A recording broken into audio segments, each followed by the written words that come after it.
Okay, everybody. So now we're going to do a very basic titling exercise here, a little tutorial to show you how to just do a creative basic title. There's a lot more you can do with this interface that we're going to see in a minute, but we're just going to do a basic title. So right now we're looking at my basic editing workspace, right? Got my main panels, my tool palette, which is going to come in handy, my timeline, my audio meter, which isn't really going to make a big deal.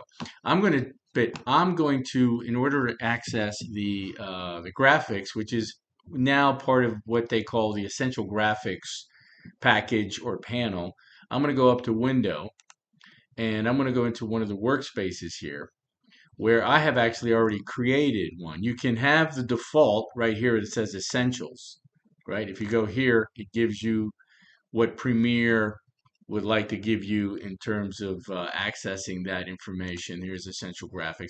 I'm not crazy about this workspace. You can change all this later. I'm going to go back to my workspace, which is one of my editing workspaces right here. This is one of my default, my basic editing workspace. But I have also created a customized workspace that is very similar to that, but also involves the Essential Graphics, which is right here. So I'm going to click on that, okay, and you'll be able to set this up on your own. So now basically I have my previous workspace kind of more tucked to the left, but on this right side, I have this Essential Graphics panel. This includes templates and all sorts of motion graphic templates that allows you to do a lot of cool stuff. We're going to first create a basic title, which is one of the first things we need to learn. So in these two tabs, we're going to go to Edit. And we're going to come down here to this little icon where it says New Layer. Click on that, and we're going to go to Text. We can choose vertical text. We're going to do basic horizontal text. When you click on that, it gives you this layer. It automatically drops this layer into the timeline, and you can see it stacked it up on video too. I've got a little video down here already, right? And you can see right there, it's already overlaying or superimposing the title. It gives you the basic information here.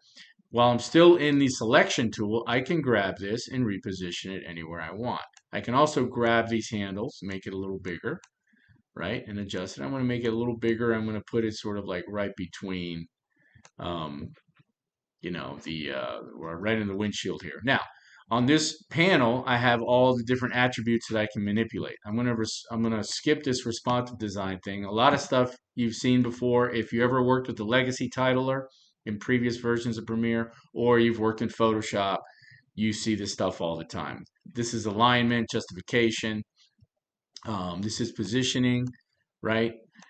Horizontal, X value, Y value. More of that here. This is dealing with, let me see here, what is this? This is for scale and some other things, rotation, and this is opacity, so you can adjust the opacity right here. So these are all attributes that you can manipulate. You can change your font down here. You can click here and you can search up and down, or you can simply get out of that. You can hover your mouse right there and go up and then you can scroll on your mouse on like the scroller, and you can go through and see different texts and fonts, and you can have the options here if you want to change anything, right? Um, that's also a size adjustment here. And then you have more justification, and you have things like tracking, kerning, deleting, which is the space between layers, and baseline shifts, and then different little options here that you can adjust. Then you have appearance, where you can change the color and add shadow. So this is kind of like what used to be the legacy titler. Okay, so anyway, that's that. And if you want to actually type something, then just double click in that window. As soon as you do that, you'll see a cursor show up. And then if you look down here in your tools palette, and if you want, when you do this workspace, you can move that tools palette up here and reposition it however you want. But now you can see that we're on the type tool.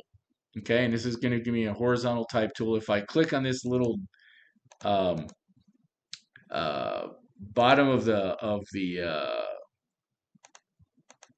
type tool here, it's very tricky. There's a little drop down, but it can be very tricky to pull that off, and it can give you vertical. Just stick with the horizontal type tool. You can always change that up here when you click on it. Anyway, so just go ahead and start clicking. And let's just say basic title.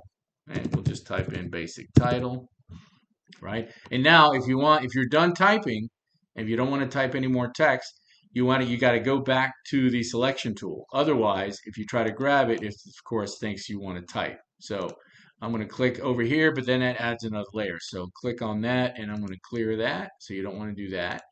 So just come back down here, click your selection tool, and now when you click, you can now reposition it. And now you can resize that, change whatever font you want, okay?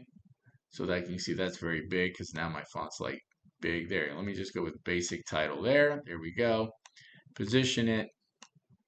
Maybe expand that a little bit, okay? And there it is. If I can hit enter, and oh, I'm sorry, click away, and there it is. So now you can see it superimposed over my video. I can grab it over here in the timeline, move it over so it positions more evenly over my title, and you can see as my video plays, it superimposes the title. It's able to do this because the background of this title is transparency, and that's called an alpha channel. And that alpha channel allows you to superimpose where you can see the video in the background and the title in the foreground. In our next tutorial, we'll follow up and show you how you can save this in a bin in your project panel and move on from there.